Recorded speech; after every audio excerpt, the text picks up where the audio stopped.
Chers citoyens de la Russie, chers anciens combattants, chers invités, chers camarades, soldats et marins, sergents et maîtres, enseignes et adjudants, camarades officiers, généraux et amiraux. Je vous félicite à l'occasion des 80 ans de la victoire dans la Grande Guerre patriotique. Aujourd'hui, nous sommes unis par ce sentiment de joie et de la tristesse, par de la fierté et la reconnaissance. Nous nous inclinons devant la génération qui a écrasé le nazisme au prix des millions de vies, a gagné la liberté et la paix pour l'humanité tout entière. Nous gardons précieusement la mémoire de ces événements historiques et de ce triomphe. Nous sommes les héritiers des gens victorieux. Le 9 mai pour nous est la fête principale pour tout notre peuple, pour toutes les familles, pour chacun d'entre nous. Nos pères, nos grands-pères et nos arrière-grands-pères ont sauvé la patrie. Ils nous ont confiés à protéger notre patrie, d'être unis, d'être fermes pour défendre nos intérêts nationaux, notre histoire millénaire, notre culture, nos valeurs traditionnelles. Tout ce qui est précieux et sacré pour nous. Nous nous souvenons des leçons de la Seconde Guerre mondiale. Nous n'allons jamais accepter la déformation de la vérité avec les tentatives de calomnier les bourreaux et salir les vainqueurs. Notre devoir, c'est de défendre l'honneur de l'armée rouge. C'était l'exploit des représentants de différentes ethnies. Cet exploit restera toujours dans l'histoire du monde. Et ils sont appelés soldats russes et ils sont devenus une barrière pour le nazisme, la russophobie. Nous allons continuer à lutter contre les crimes de ces personnes. La vérité et la justice est de notre côté. Toute notre partie, notre société, notre peuple soutient les participants de l'opération militaire spéciale. Nous sommes fiers d'eux, de leur courage, de leur détermination qui nous a toujours apporté la victoire. Chers amis, l'Union soviétique a réussi à tenir le coup le plus dur de l'ennemi. Des millions de personnes qui étaient des personnes pacifiques ont pris les armes pour lutter jusqu'à donner leur vie sur les différents fronts. Et ils ont déterminé l'issue de toute la Seconde Guerre mondiale grâce aux victoires dans les grandes batailles à Moscou et Stalingrad, à Koursk et Dniepr. Le courage des défenseurs de la Biélorussie qui étaient les premiers à lutter contre l'ennemi, la fermeté des participants de la défense de Brest et Mogilov, Sébastopol, Mourmansk, Toula, l'héroïsme des habitants de Leningrad pendant le blocus, les partisans, les clandestins, tous ces gens ont été courageux. Ils ont évacué les usines. Ils ont travaillé à l'arrière du front. Le plan des nazis d'envahir l'Union soviétique ont été écrasés grâce à ce courage et cette bravoure du peuple soviétique. Ils ont supporté ce grand poids de la guerre. Les habitants du Caucase et de l'Asie centrale ont apporté une grande aide. Ils ont fabriqué tout le nécessaire pour alimenter le front. Ici, il y a eu les hôpitaux, des centaines, des milliers de personnes ont été évacuées ici pour être accueillies avec toute l'hospitalité. Nous honorons chaque ancien combattant de la Grande Guerre patriotique. Nous nous inclinons devant la mémoire de tous ceux qui ont donné leur vie pour la grande victoire, devant la mémoire des fils, des filles, des pères, des mères, des grands-pères, des arrière-grands-pères, des maris, des femmes, des frères, des sœurs, de tous les membres de la famille, des amis. Nous nous inclinons devant nos compagnons d'armes qui ont perdu leur vie dans cette guerre. Je déclare 1 minute de silence.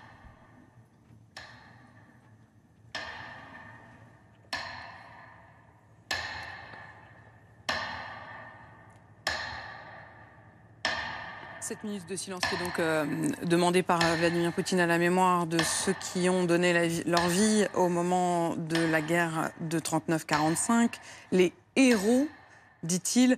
Alors évidemment, cette histoire-là, elle a existé. Elle est aujourd'hui mobilisée par Vladimir Poutine et pas du tout de manière anodine. Non, elle est là pour créer un pont entre une histoire glorieuse, certes, mais surtout une autre guerre d'aujourd'hui, bien moins glorieuse, qui divise les Russes. Et l'adhésion à la guerre de 39-45, enfin 41-45, est là pour servir la guerre actuelle en Ukraine, alors que l'Ukraine a contribué de manière héroïque à la victoire soviétique. C'est une victoire soviétique et pas une victoire russe. On écoute la suite du discours de Vladimir Poutine et on le décrypte évidemment ensemble juste après. Chers amis, dans l'orbite en flammes de la Seconde Guerre mondiale, ont participé pratiquement 80% de la population de la planète. L'écrasement de l'Allemagne et du Japon militaristes ont pu être obtenus grâce à l'unification des efforts des Nations Unies. Nous allons toujours nous souvenir de l'ouverture du second front en Europe. Après des batailles décisives sur le territoire de l'Union soviétique ont rapproché la victoire. Nous apprécions leur juste valeur, la contribution des armées alliées, des participants de la résistance, du courage du peuple chinois, de tous ceux qui ont combattu pour un avenir paisible. Chers amis, nous allons toujours nous comparer aux anciens combattants, suivre leur exemple, de leur amour de la patrie, leur volonté de défendre leur maison, les valeurs d'humanisme et de la justice. Ce sont des grandes traditions et un grand héritage qui occupent la place la plus importante dans notre cœur. Nous allons le transmettre aux futures générations.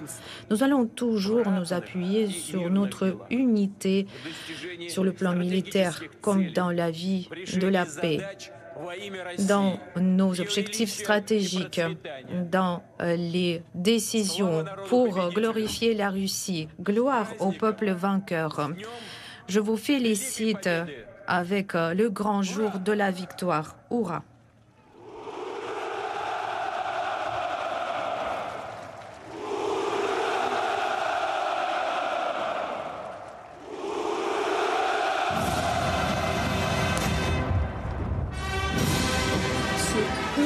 Ce hurrah des soldats présents sur cette place rouge. C'est un hurrah à la fois à la gloire de la Russie, comme les derniers mots de Vladimir Poutine l'ont dit, mais c'est aussi un hurrah au chef, à Vladimir Poutine. C'est une mise en scène, bien sûr, et il faut comprendre que ce discours à la gloire des héros de 45, c'est aussi, et on le sent à demi-mot à la fin du discours de Vladimir Poutine, lorsqu'il dit « c'est notre grande tradition, c'est notre grand héritage, nous la transmettrons, nous allons nous appuyer sur cette force militaire, sur cette unité, dans nos objectifs stratégiques pour glorifier la grande Russie. C'est ça qu'on doit entendre. C'est ça qu'on doit entendre ce matin, Elsa. Oui, il y a en fait un effet d'amalgame. Cette victoire de 45, appropriée par la Russie alors qu'elle fut celle de l'armée soviétique et du peuple soviétique, elle devient la victoire à venir de la Russie actuelle et elle confère toute sa justesse, le côté du bien, où était alors l'armée soviétique, à la guerre actuelle en Ukraine. C'était extrêmement impressionnant et ça se veut comme tel. C'est évidemment l'objectif. Et c'est aussi pour ça qu'on a besoin de chacun de vous pour précisément prendre ce recul absolument vital. Ah oui. Cette démonstration de force, c'est de la propagande. Aujourd'hui, Oui, c'est une forme de propagande, il faut le dire. Encore une fois, le scénario est classique. Ce défilé se déroule de la même manière chaque année, sauf qu'aujourd'hui, dans un contexte de guerre, il a évidemment une autre signification. Je crois que Poutine, dans son discours relativement bref, environ 15 minutes, se confirme comme un falsificateur de l'histoire. Elsa vient de le dire. On fait évidemment totalement l'impasse sur le pacte germano-soviétique qui fait que l'URSS est entrée en guerre qu'en 1941. Et donc on ne parle pas de ce qui s'est passé entre 39 et 41. C'est interdit, c'est sorti des livres d'histoire. C'est un falsificateur de l'histoire et il l'est aussi lorsqu'il présente sa guerre en Ukraine comme la continuation de la guerre contre les nazis. Il Alors qu'il a, n'y a plus de nazis. il a à peine eu besoin de le dire. C'est-à-dire que c'est ça qui est quand même assez inouï. C'est qu'au fond, ça transpire tellement dans sa démonstration de force qu'il n'a même pas eu besoin d'insister sur les parallèles comme s'ils étaient évidents. Et je voudrais tout de suite qu'on interroge Paul Gogo, que l'on va retrouver en direct depuis la place Rouge. Paul Gogo, vous avez donc assisté depuis Moscou à cette démonstration, ce défilé, le discours de Vladimir Poutine. Paul Gogo, qui se veut évidemment une sorte de justification de l'action de la Russie aujourd'hui. Oui, exactement. C'est toujours en fait passionnant à écouter ce genre de discours parce que en quelques minutes, vous avez le résumé de toute la rhétorique du Kremlin qui sert à justifier notamment la guerre en Ukraine en ce moment. Oui, il y a des termes que j'ai retenus. Déjà, nous sommes héritiers des vainqueurs. Ça, c'est un lien direct qui est fait entre la Seconde Guerre mondiale et la guerre en Ukraine. Parce que c'est à ça que Vladimir Poutine travaille depuis quelques jours. C'est à ça que servent ces commémorations du 9 mai, faire un lien entre les deux guerres pour mobiliser la population. Parce que cette population, aujourd'hui, il faut bien le comprendre en Russie, il y a beaucoup d'émotions. Quasiment tous les Russes ont perdu des proches pendant la Seconde Guerre mondiale. Donc c'est une journée très particulière et sincèrement triste pour les Russes. Et donc le Kremlin, aujourd'hui, utilise sa parade militaire pour s'appuyer sur cette émotion et créer un lien avec cette guerre en Ukraine. Et puis, bien sûr, il y a cette liste, finalement, des raisons pour lesquelles le président aurait, selon lui, bien sûr, sa rhétorique envoyée des hommes en Ukraine, protéger le territoire, la culture, les valeurs traditionnelles. Ça correspond à ce qu'on entend, à ce qu'on voit depuis quelques années avec un président russe qui considère désormais, après avoir combattu l'OTAN en Ukraine, après avoir combattu les néo-nazis ukrainiens, finalement il considère qu'il combat aujourd'hui les LGBT en Ukraine. Ça peut paraître étrange de dire ça comme ça, mais c'est vraiment le discours au quotidien de Vladimir Poutine. C'est pour ça qu'il a utilisé ce terme des valeurs traditionnelles à protéger dans le Donbass. Ensuite, il y a la déformation de la vérité. Ça, c'est très important parce que ça fait un lien avec la visite du président chinois à Moscou. Les deux présidents ont décidé de se mettre d'accord, de discuter ensemble d'une seule et même vision de la Seconde Guerre, de l'histoire de la Seconde Guerre mondiale. Et cette vision, elle est totalement réécrite. Et ce 9 mai aujourd'hui, c'est finalement la journée de la réécriture de l'histoire. C'est la piqûre annuelle pour les Russes, pour la population russe, du patriotisme, du nationalisme, mais aussi de cette réécriture de l'histoire. Réécriture de l'histoire, vous l'avez bien compris, dans laquelle la Russie et les Soviétiques, de manière générale, ont eu le rôle le plus important, voire quasiment le seul rôle déterminant durant cette Seconde Guerre mondiale. Donc c'est en ça que ce défilé est important. Et puis je terminerai sur ces mots que Vladimir Poutine a utilisés. La vérité, la justice sont de notre côté. Et ça, ce sont quasiment des slogans pour l'armée russe aujourd'hui. Considérer que la vérité, elle est en Russie et elle n'est pas en Occident. Merci beaucoup Paul Gogo, donc en direct de Moscou. On reviendra vous voir dans un instant. Vous parliez effectivement de la douleur que c'est pour les Russes et il faut évidemment redire que l'Union soviétique avait subi des pertes humaines considérables pendant la Seconde Guerre mondiale, même si le nombre exact a été lui-même a été revu progressivement à la hausse, jusqu'à revendiquer aujourd'hui 27 millions de morts par Vladimir Poutine. C'est ce qu'il dit de ce moment de la Seconde Guerre mondiale. Un mot tout de suite aussi sur la phrase qui a été prononcée par Vladimir Poutine, vous l'avez entendu, qui a laissé entendre que l'ensemble de la Russie soutenait l'offensive en Ukraine. Oui, absolument pas vrai, mais c'est très important de faire fond sur ce sentiment patriotique pour essayer de penser les plaies de la société russe qui est très divisée. Ces divisions ne se manifestent pas comme dans une démocratie.